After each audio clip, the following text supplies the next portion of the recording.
All right, it's 9 o'clock. Let's start the November 14th, 2024 Delaware County Redevelopment Commission meeting. We all stand for pledge.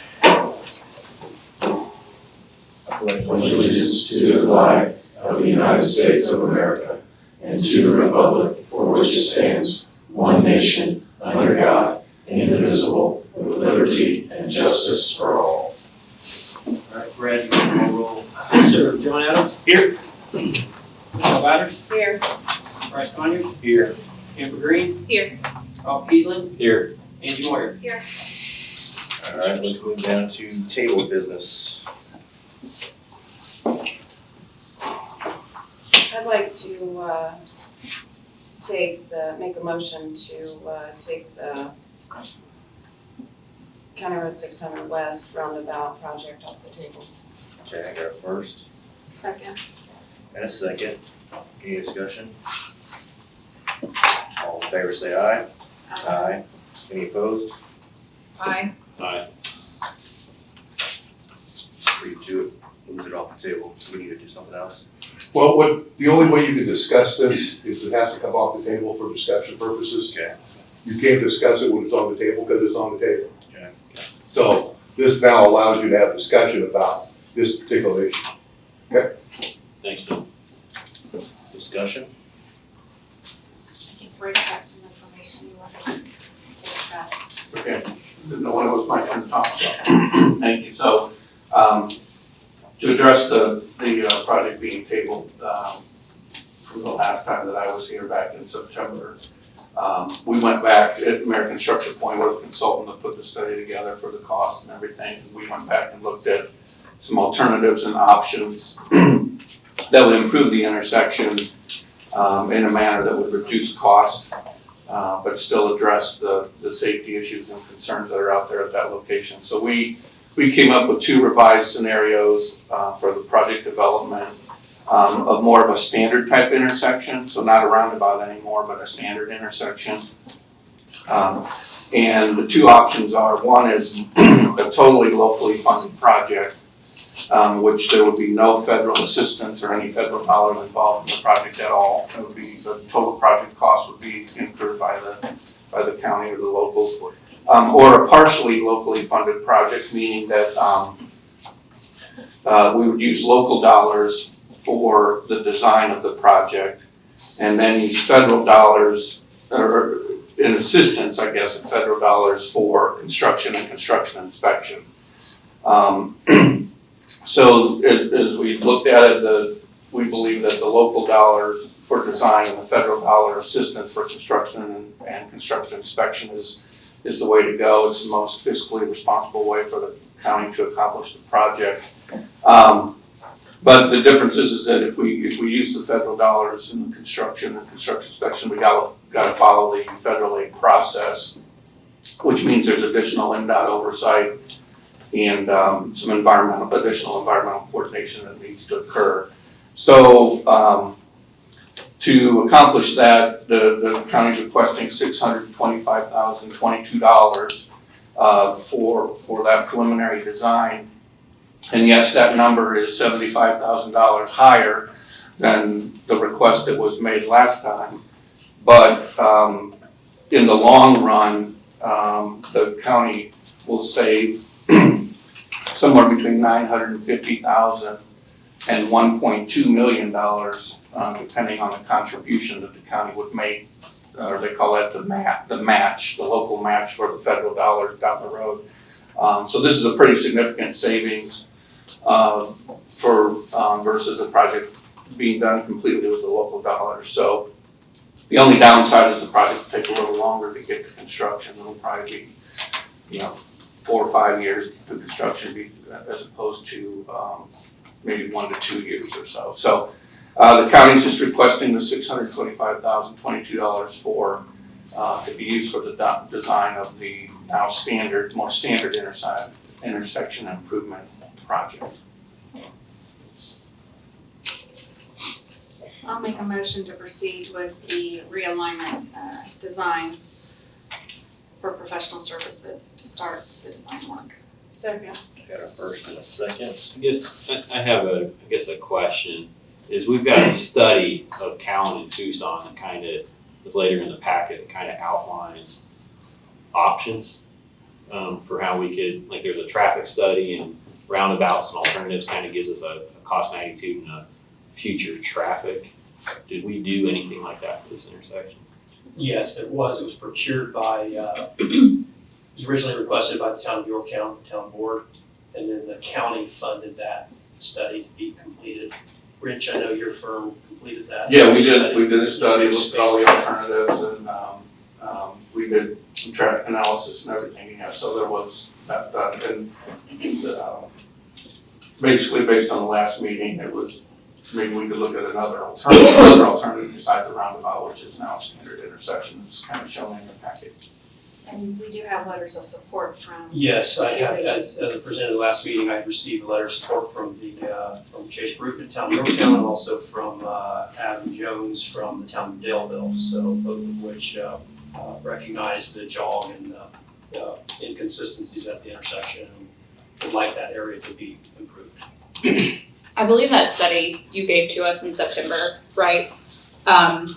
And my question, like you mentioned safety and then saving money from the county's perspective, but if I recall correctly, that study didn't really show any glaring safety issues or volume increases that I noticed. So I'm just curious what the why is behind this project, because I don't really see the safety issue here.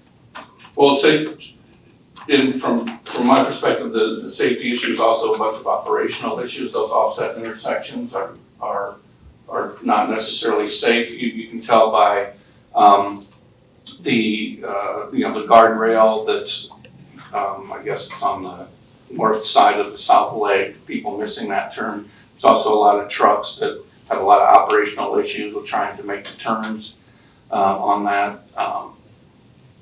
They encroach on the opposing traffic when they're trying to maneuver through that intersection and things. So there's definitely some operational issues which relate to safety issues as well. I mean, yes, there's not a lot of fatalities or whatever, but that doesn't mean it's not safe.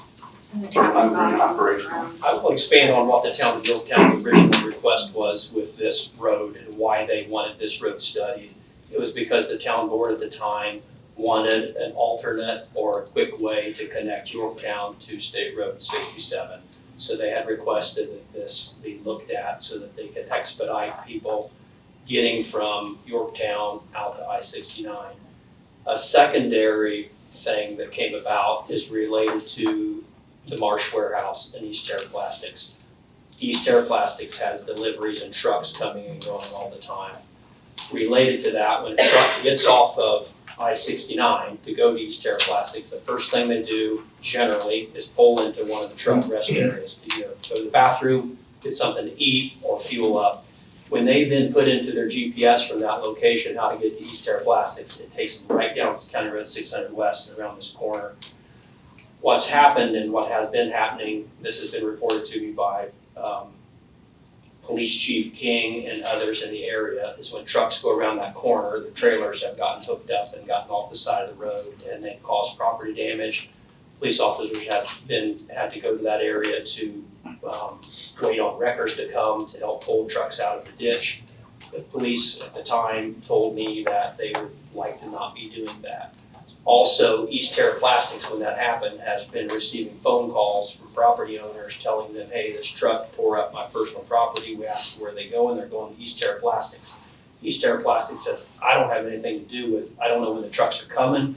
I don't know who's coming. I don't know what times they're coming. I don't know where they're at. I can't control what route they take. So that was the original reasoning for the original study to be done. That helps me since I was out last month, so Yeah. I'm kind of catching up a little bit. So Chase at one point said a development corridor. But this is more just improving that intersection because it's not Yorktown at all, but it's close there to Daleville. It's Yeah. creating a burden on. I don't anticipate in my lifetime seeing a bunch of development along kind of 600 West with factories, and I don't see that happening. No, that intersection drives me nuts. Yeah. So and I've driven that intersection my entire life as an alternate route to getting out to I-69.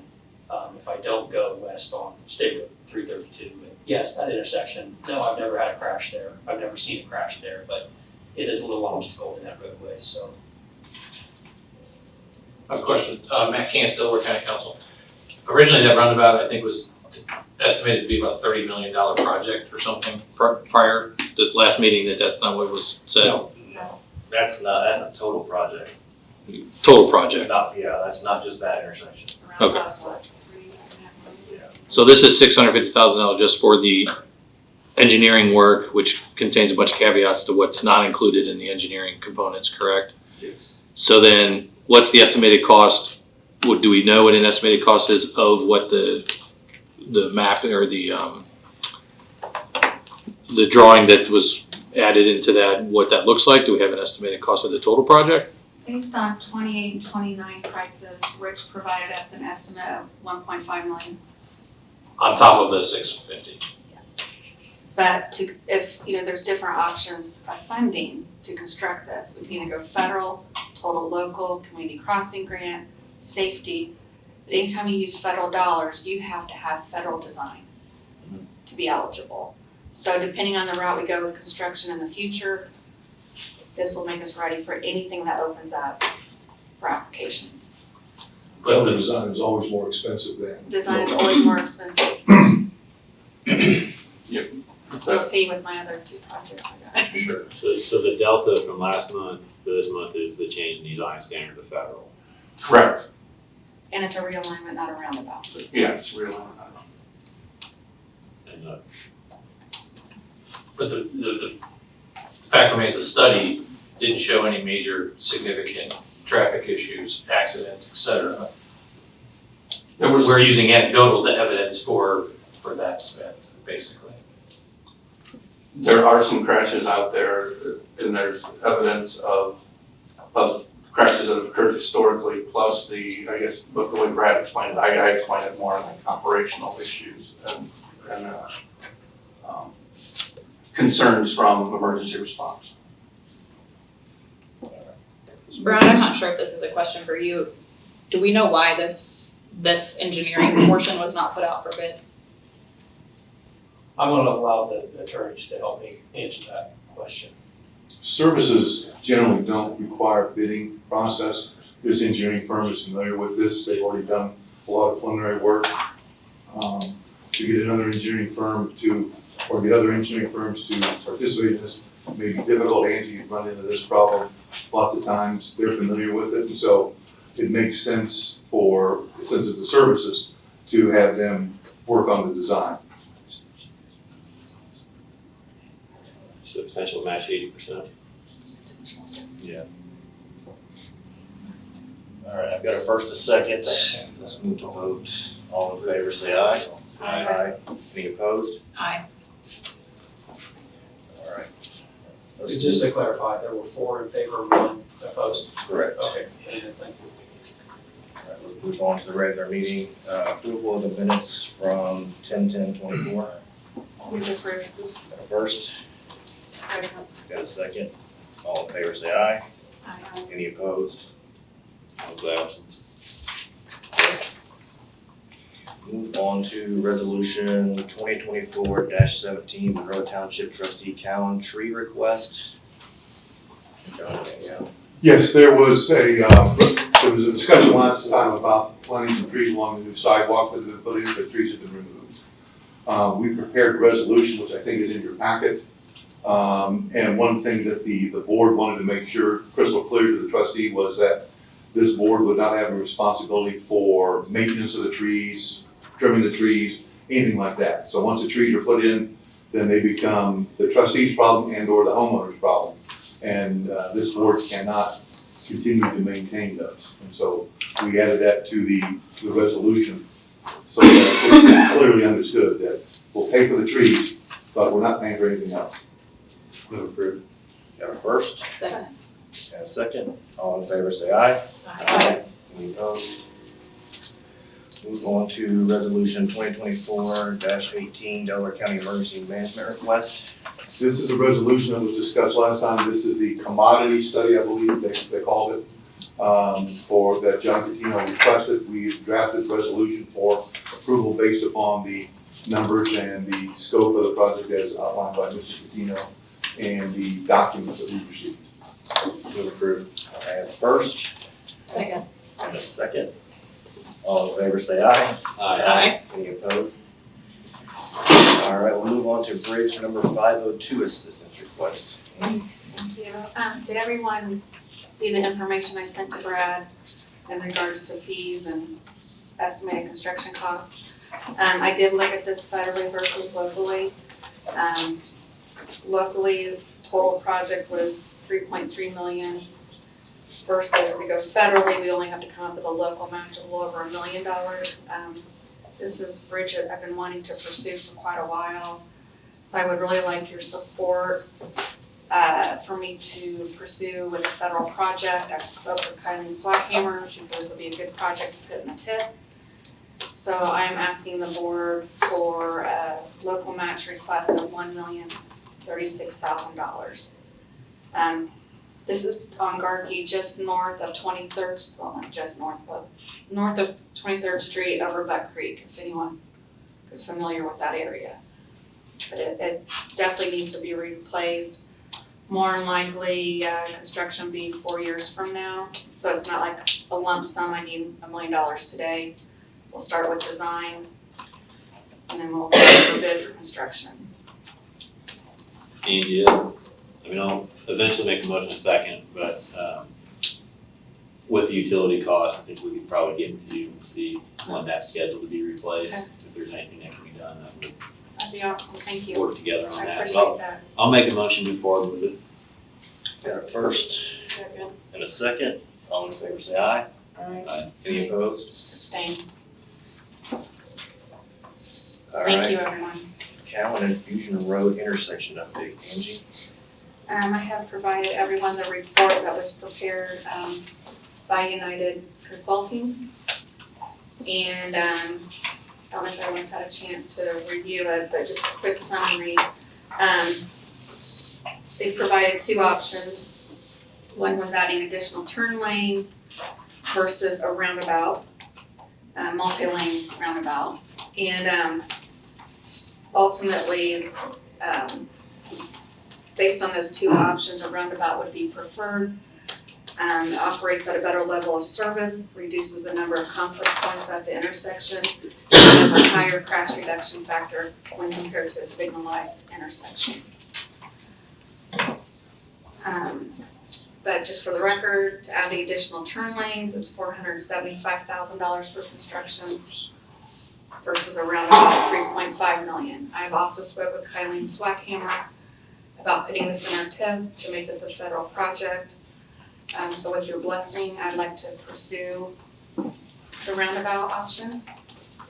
With the growth in this area and that we anticipate over the next 10 years, this would give us the best level of service at that intersection. And I don't have fine-tuned numbers, but I'm looking at match dollars around $900,000. Depending on land acquisition. I do believe we'll need to get four parcels. I'll need some additional right-of-way. I'll make a motion to proceed with the roundabout. Second. I have a first and a second. All in favor, say aye. Aye. Aye. Aye. Any opposed? Okay. Thank you, everyone. All I'll right. bring the numbers, the contract at the next month meeting, Brad. Is that okay? That's fine. Okay. Thank you. Thank you. DCRC December meeting date. Yeah, it was gonna be my recommendation to the board, so that we can clean up all of the invoicing and billing, that we have the meeting a week early in December, that we move the meeting to December 5th. That would allow, the invoices to be approved, claim vouchers to be submitted, and for checks to be paid to people before year's end, and not otherwise. I know with our regularly scheduled meeting date, it's gonna strain me and the auditor's office to get all the claim vouchers done, get them in, get them processed, and get checks out the door so they'll be in mailboxes before year's end. So if you're all amenable to that, I would recommend that to happen. You can bump back the start time to 10. Oh, wait. I'm just looking at the 5th.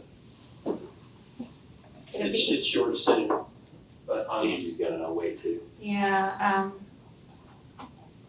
I could do, late afternoon or even Friday morning, the I'm sixth. anticipating a lot on the agenda in December. Usually December agendas are light, so I don't think it'll be a long meeting, but I'm good on the time, any time that day. I'm over in that day. The sixth, so Both right now. I mean, I could do late afternoon or the morning of the sixth. I mean, it's, Let me just throw out a number, with 2 p.m. on the 5th in the afternoon work for everyone? What time? 2 p.m. This morning? 2 p.m. Okay, very gives good. you plenty of time. John and Danielle, would you advertise that? Thank you. Yep. Thank you. Alright, invoices, any questions on the invoices? Anything in here we need to be aware of or concerned with, or anything that poses a challenge, Brad? Not aware of. I'll entertain a motion on the invoices. So moved. Have a first, a second, all in favor say aye. Any opposed? And we have one bond. This is just the fees for the can pack bond. This will be a due reoccurring annual fee invoice that we will receive related to the can pack project bond issue. Motion. Have a first, Second. all in favor say aye. Any opposed? Any other comments, questions? Now I'll entertain a motion to adjourn. Motion. First, second, all in favor say aye. Aye. Any opposed? Any adjourned?